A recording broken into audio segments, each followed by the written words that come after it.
Any rebroadcast, reproduction, or other use of this show without the express written consent of the Financial Guys, LLC is strictly prohibited. Securities offered through Peak Brokerage Services, member FINRA SIPC. Investment advisory services offered through Independent Solutions Wealth Management or Blackridge Asset Management. Financial Guys, Independent Solutions, and Blackridge Asset Management are not an affiliate of Peak Brokerage Services, Inc.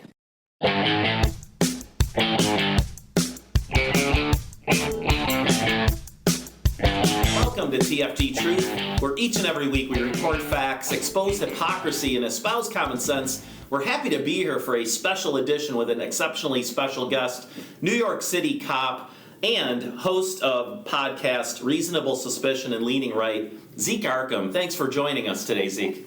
Thank you. Thank you for having me.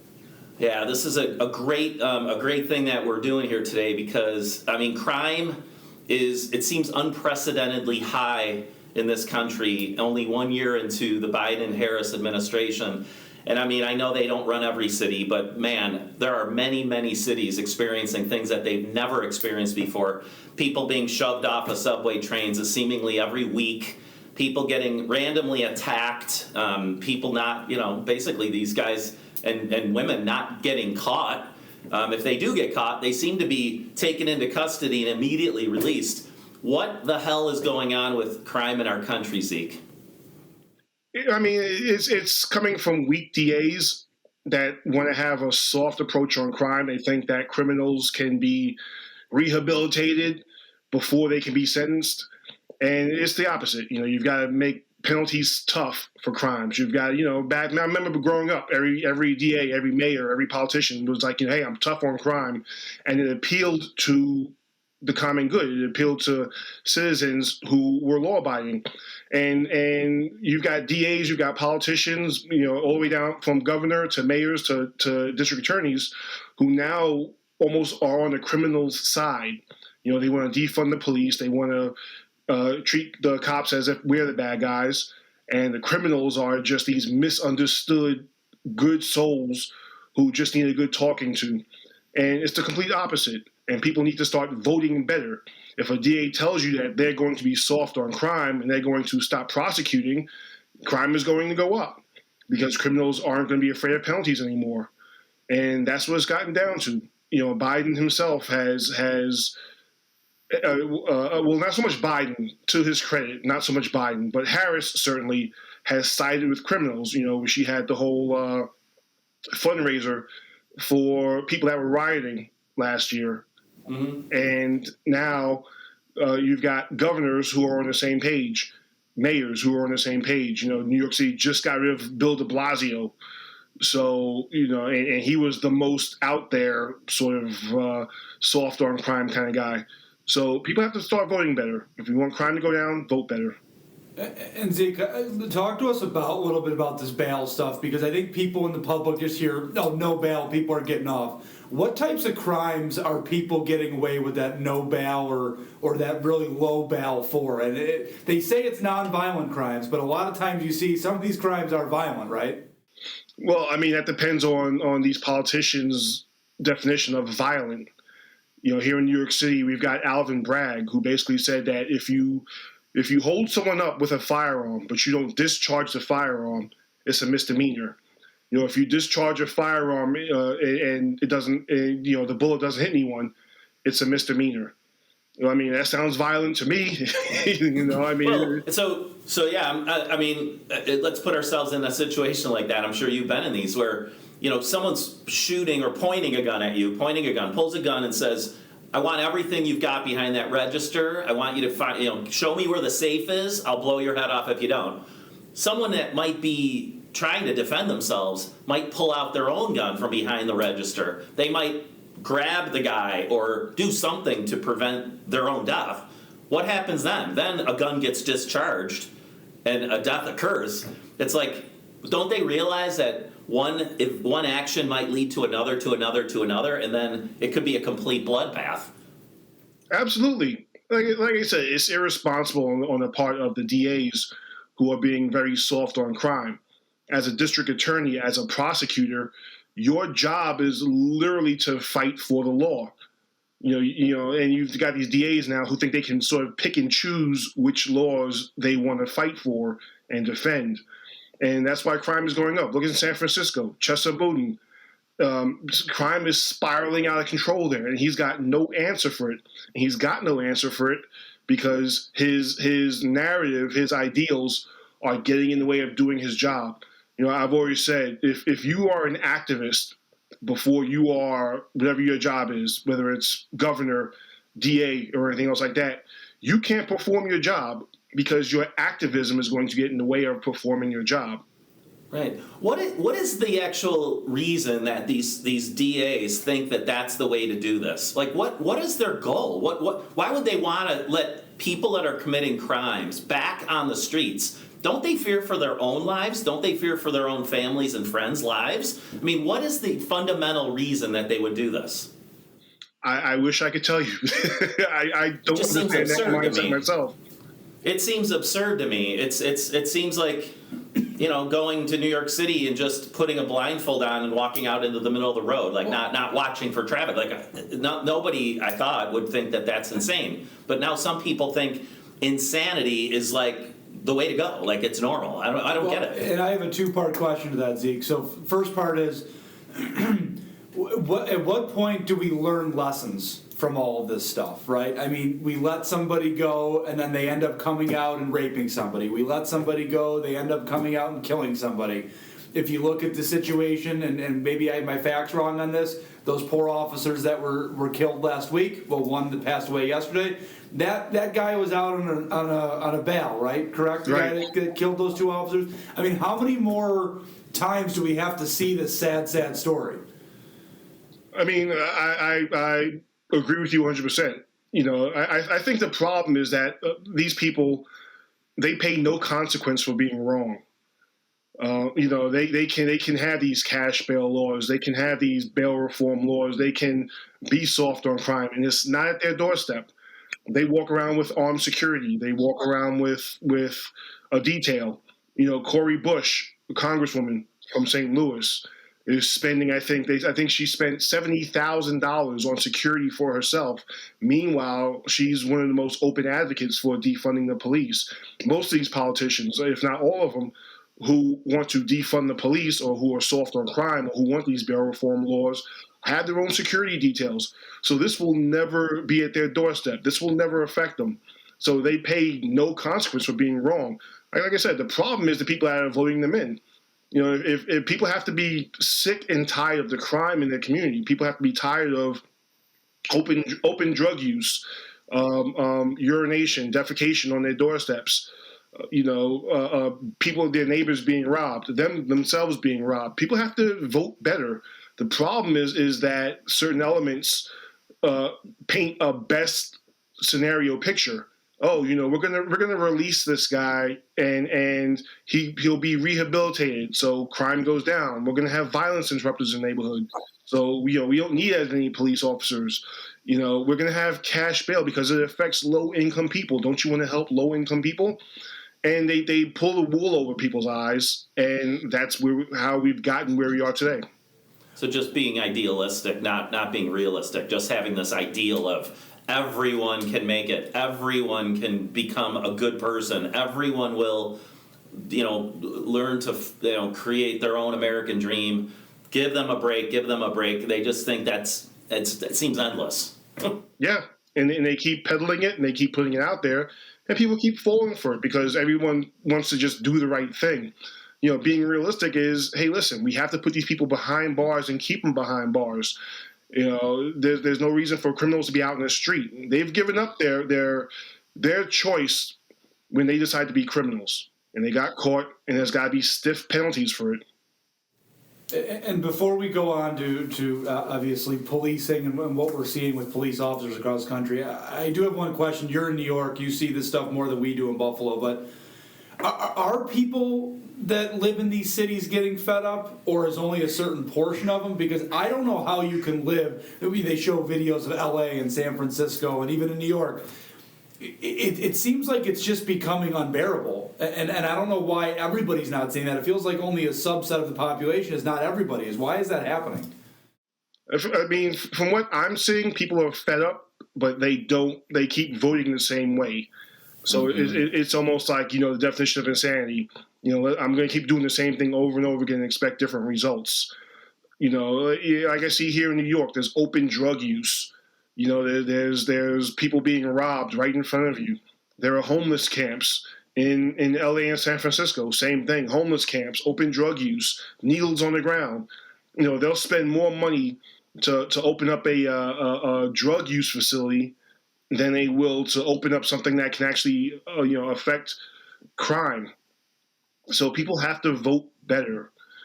People have to do better. And if you don't solve the problem by just moving out of the state or out of the city, which is what a lot of people are electing to do, and then taking their voting practices to other states. You've got to look at the politicians and decide who is the best candidate. Forget about the letter in front of their name, whether they're left or right. Who is the best candidate that's going to do right by you? Absolutely. I'll just say on that, are you happy now with incoming Mayor Eric Adams? Is that something for you guys that you're optimistic on? Are you pessimistic, or is it a wait-and-see game? I think it's a wait-and-see game. I think that's the best. I think that's the best I can tell you for now. The prior administration with de Blasio was so inept and so horrible at the job. Repeating anything that he does should be seen as a mistake. And if this current administration wants to repeat a lot of what de Blasio is doing, he's going to make the same mistakes. Seems like people are getting conned, like when election time comes, all sorts of promises are being made, and, oh, see how bad things are? Don't worry, we're the ones that you need to fix all of this, right? And then they're actually the ones causing the problem. So it's like this perpetual circle of, we're going to create a mess, but then at election time, we're going to be the ones that come in and say, we'll save you, don't worry. You need us, we care about you. Like, isn't it just this kind of perpetual con game going on with these Democratic politicians? Because I think you're right. You think people are absolutely crazy to keep voting these people in, but I don't think they're crazy. I mean, in a neighborhood, would 5% of the neighborhood maybe be criminal-minded? I mean, 95% of people out there are just trying to, be good spouses to each other, raise their kids, be safe, feed, clothe, all that kind of thing. I just can't believe there's that many people out there that are getting conned, but it just feels that way, Zeke. Well, yeah, I mean, listen, these politicians that are directly responsible for creating the mess, they, like you said, they clean it up right before election time. They go, hey, look what we did. Hey, listen, right. Look at what happens in the past year. Crime is down 2%. And people are happy with that. People are like, hey, look at that, 2%, Meanwhile, they're responsible for the 10% raise in crime before that. So, exactly. I mean, it's just a complete con game, and people keep falling for it. I mean, also, the other problem is that people don't like to do their own research and look up their own facts. So they're depending completely on what, the media is telling them, and the media has their own spin on it and their own motivations. And like I said, it's easy to con the people. It's easy to say, hey, look at what I did. Look at what's going on with just the presidency and the administration. There are bare shelves all over the place.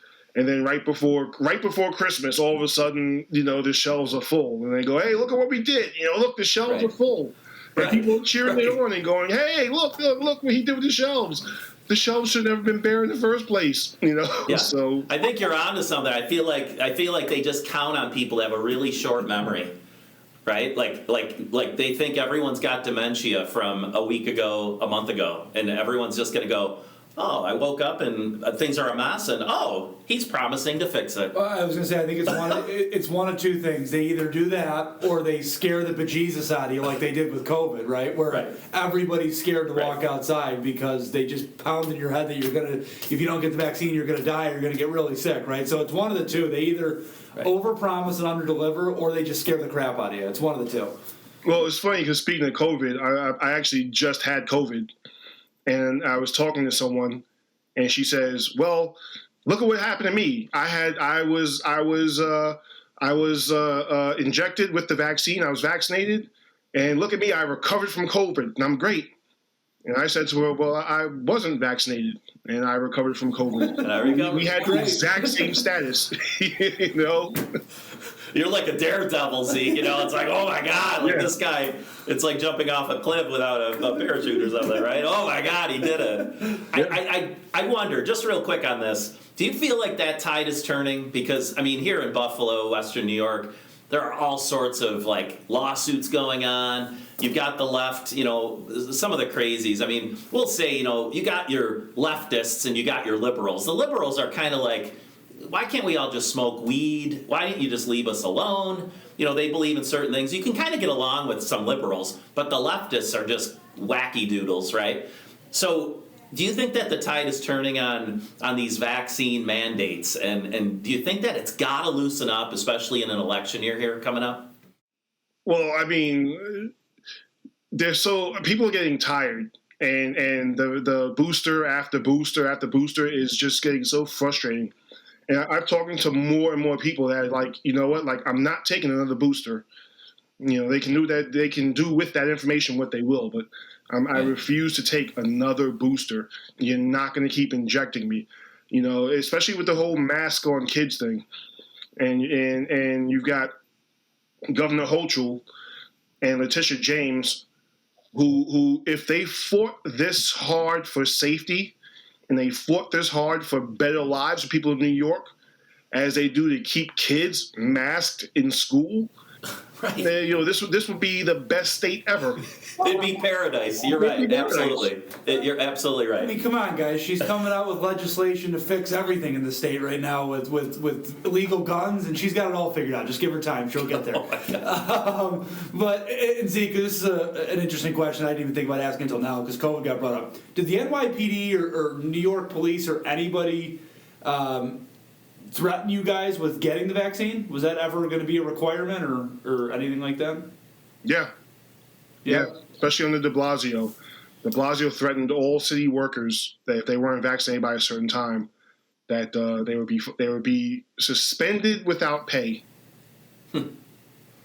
So you lose your job, the thing you really love doing, serving, protecting people, and we're not going to pay you. I mean, that's like almost unprecedented, right? People get caught doing things in their corporations, their institutions, whatever, you know, colleges, universities, whatever, and they often go on a paid leave. So they were like, he was going to really hammer you guys. Now, who stepped up then? Who stepped up to defend you? Your leadership?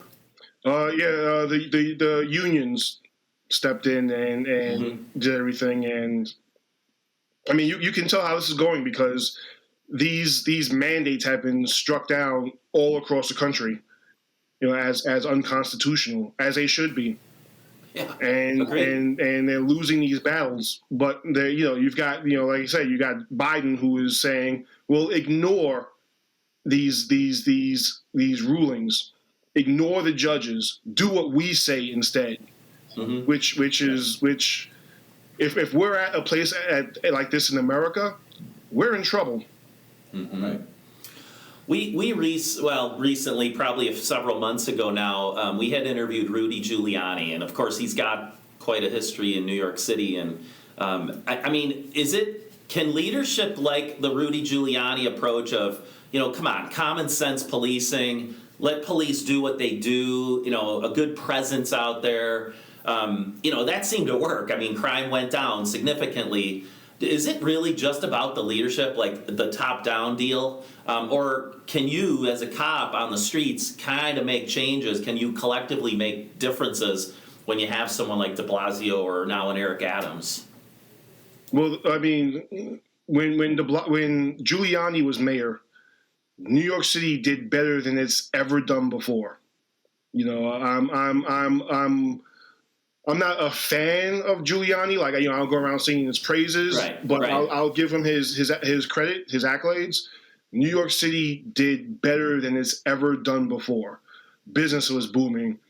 People were coming in. You know, stores were being built up. Mm-hmm. Times Square was the safest it's ever been.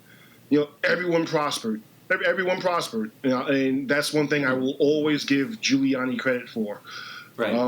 And then Bloomberg came in, and Bloomberg basically kept the status where it was. You know, he continued everything. He basically went from de Blasio's blueprint.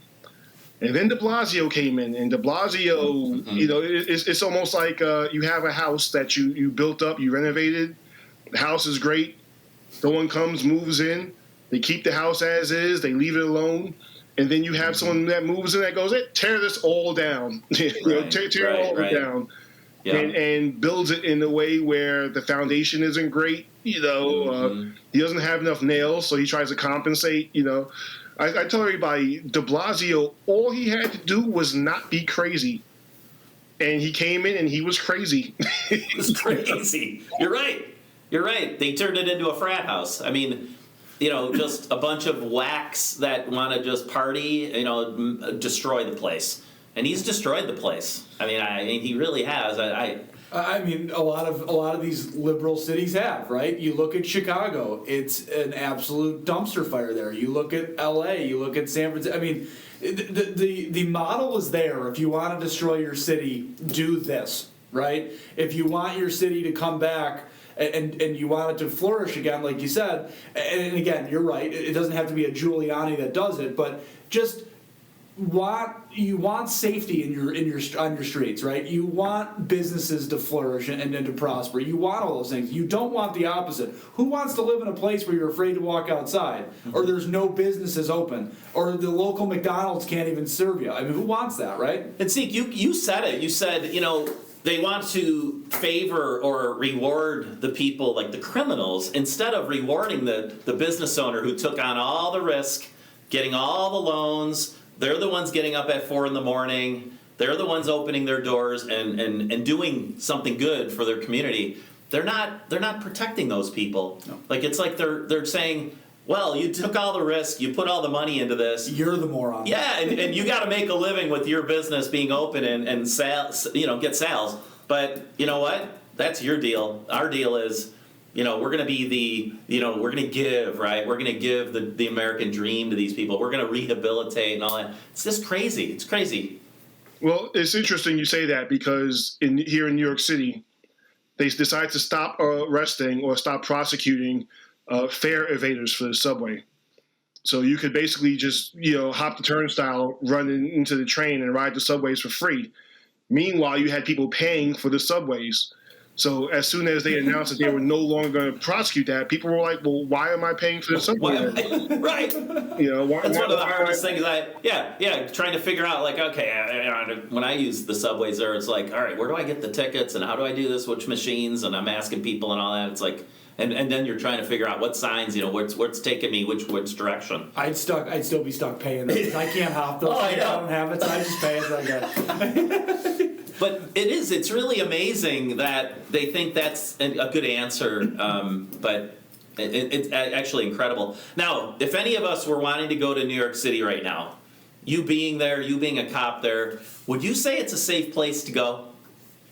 Well, it's funny because my sister-in-law wanted to come and hang out in New York, in Times Square specifically, and I was worried about her the whole time. Which is a first for me. So even with like hundreds and hundreds of people there around the clock, in Times Square, super busy area, beautiful, cool place to be, you wouldn't recommend it, because just random attacks, random theft, that kind of thing could happen to you? Yeah, I mean, there's open drug use. There's homelessness there. I mean, it's definitely not the same Times Square that I grew up going to and enjoying being there. It's got to be heartbreaking to you to some degree. I mean, I know you're there. It's a profession. You're making a living doing what you're doing, but it's got to be heartbreaking to see what's happened there. Well, I mean, I also was born and raised here. So I always used to have a sense of pride being from New York. Sure. It was always like, I'm going to stay here. I'm born here. I'm going to live here all my life. Mm-hmm. And now I can't wait to leave. Boy. And Zeek, I'm going to get into the final topic here in just 1 second. But I think, Mike, you said it before, the American dream. And to me, the American dream is not welfare handouts, right? The American dream is not homelessness. The American dream is not open drug use on your streets. The American dream is not, unsafe streets where you're afraid to get robbed, or like you said before, pushed in front of a subway, or going to work and getting stabbed 48 times like the girl in California, right? That's not the American dream at all. And people that don't understand that, to me, like now it's almost becoming insulting. Like people that keep voting the way they do, and then they and it's more insulting to these politicians. They play the game of, we're going to help everybody, right? We're going to, the less fortunate, we're going to help. No, you're actually making it worse for those folks. That's the worst part. You're making it worse for that population of people. And to me, it all leads to this last topic that I want to talk to you about, with what you saw last week, right? This constant, I guess, need to make it easy for everybody and don't hurt anybody's feelings, and we shouldn't over prosecute, or we shouldn't make people pay a higher bail, or what. This is all leading to what you guys saw in New York last Friday. And for someone from you, I want to leave this to you. Like, how does that make you guys feel? What's in your hearts right now? Honestly, it's the most demoralizing thing you can go through. Whether you're a cop on the street who chases after that perpetrator so that you can put them in jail, so that you can make your corner safer, whether you're a detective that just spent the last 6 months going after a criminal and building a case against them and putting in work just for that same criminal to be out on the street the next day.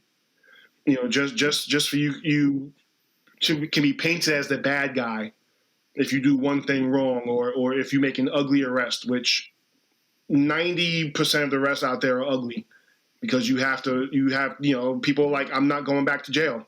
I'm not coming with you. Right. And you have to fight them. You're being painted as the bad guy. Every activist group out there is trying to either defund you or dismantle you, including the politicians. Defund you, dismantle you, or just have outright side with the criminals. Mm-hmm. It's demoralizing, and there's a reason why recruitment is down in every place but Florida. Mm-hmm. There's a reason why cops are retiring and leaving their job. That's the reason why attrition is affecting the job the way it is. Mm-hmm. These politicians have to figure out whose side they're on. Are they on the side of law-abiding citizens, or are they on the side of criminals? And if you're on the side of criminals, then you're gonna have to really make your peace with that, because criminals don't stay in one place. They don't just rob and kill and destroy in a certain area. They're gonna start expanding. They're gonna start moving around. Here in New York City, they're gonna go into Central Park. They're gonna go into the neighborhoods around Central Park. They're gonna go into the Upper West Side. They're gonna go into some of the downtown areas, which are traditionally safe. They're going to expand.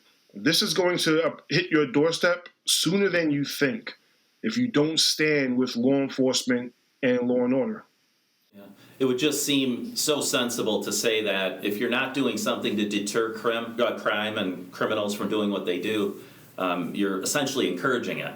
And it seems like that's just not obviously a common theme here. You brought something up. I just want to end on this. Would you, if you're in the middle of let's say a high school auditorium talking to young people, juniors, seniors in high school, would you be encouraging them to go into law enforcement right now, like as a noble, worthwhile career, or something that's going to get you, get their American dream in their hands? Not here. Yeah, I would listen. I've always said law enforcement is an honorable job. It's a great job. I've had some great experiences on this job. I've met family members that I never knew I had on this job. Your blue family. My daughter's father. How do you say it? Godfather is a cop. Mm-hmm. So I've met great people on this job. Had wonderful experiences. But when you have politicians and activists doing everything they can to destroy the job, and as a 2-year rookie, or like we saw this week, as a rookie with 6 months on the job, 22 years old, as another rookie with a year on the job, 27 years old, you have to worry about going into a situation where someone's got a gun that shouldn't be in there. He shouldn't have been in there in the first place. He should have been locked up. But because of soft crime laws, he was out. When that's something you've got to worry about, I usually just mentor people and say, take a good, hard look at what you want to sign up for, and think about it. And don't just sleep on it and then wake up the next day. Really think about if you want to join this job. If you want to join this job, I support you and I'll do everything I can to help you out. But think about it. And I never used to have that answer before. Can I ask one more question on that too? With just, you see these things like the George Floyd situation, right? You see these other things where sometimes cops do overstep maybe too much. In terms of, because everybody's out to get you guys 24/7, it seems like, and again, the Derek Chauvins of the world, that's just a bad egg, right? Like the bad doctor that overprescribes, the bad financial planner that steals his client's money. There's always bad eggs, right? That's always going to be no matter what. Do you see, or do you look over your shoulder every day just worrying about somebody filming you, somebody that's after you, somebody that's trying to get you guys making a mistake on the job, even if it's a minor mistake, to get you fired? Is that something you guys live with every day? Yeah, absolutely. Absolutely. It's a daily occurrence now. You can't take police action without looking up and seeing 5 camera phones in your face. I mean, and it does affect how people do the job, because no one wants to be that cop on YouTube who is caught in a bad situation. I've said it all day. What Derek Chauvin did was flat out wrong. Right. That doesn't make George Floyd the patron saint of right. Black Lives Matter now. It doesn't make him representative of what goes on out there on a daily basis. And he personally doesn't represent me or a lot of people that I know. It's part of the job now. People are going to film you. People now are actually going up to cops with their cameras out and picking fights because they want to get a bad reaction from the cops that they can play the victim. Mm-hmm. Thankfully, a lot of people are seeing through it, but it's still happening. I think there's a guy on YouTube now who his entire channel is him walking into government buildings or walking into police precincts and picking fights with them. That's all he does. He picks fights with them. Or picks arguments with them and presents himself as the victim. Yeah. And he's getting views on it, and he's going to keep doing it. And I think what's crazy is, and Mike, we always joke that you and I are not the 2 toughest guys in the world, but like I couldn't imagine in the heat of the moment with a criminal pointing a gun at me, having a knife in his hand, screaming at me, threatening me, whatever it may be. I couldn't imagine trying to make the decision in that split second. Do I put him down or do I not? Am I going to get in trouble if I do something right now, or am I? That's not a good way. It's like the military, right? Could you imagine telling the military, hey, when you're in Iraq or Afghanistan, just be careful that you don't do something you shouldn't. You can't. You got to be on your toes every 20 seconds. Every second. You never know, right? That's what's so scary to me for you guys, that you guys just. There's no winning. It's a lose-lose in every decision you make. I mean, basically, policing is a lot of split-second decisions, or it's a lot of, like I said, ugly situations, and you have to be prepared to deal with that. Yeah. Well, Zeek, honestly, this has been great to get your perspective on this. You're on the streets. You've seen the good times and now the bad times in New York City. We hope that you and all your brothers and sisters in blue stay safe, protect each other, protect yourself, make it through yet another day, and we hope to have you back on our podcast. Again, Zeek Arkham, he's a New York City cop, but also host of Reasonable Suspicion and Leaning Right. Zeek, thanks again, man. We'd really love to have you back on, and again, stay safe. Absolutely. Thanks for having me. I had a great time. Thank you. You bet. All right. Folks, this has been a special edition of TFG Truth. We will be back again next week. My friend here, Mike Speraza, and I, Mike Hayflick. Thanks for joining us. I hope you found this worthwhile. I know we did. We'll see you next week.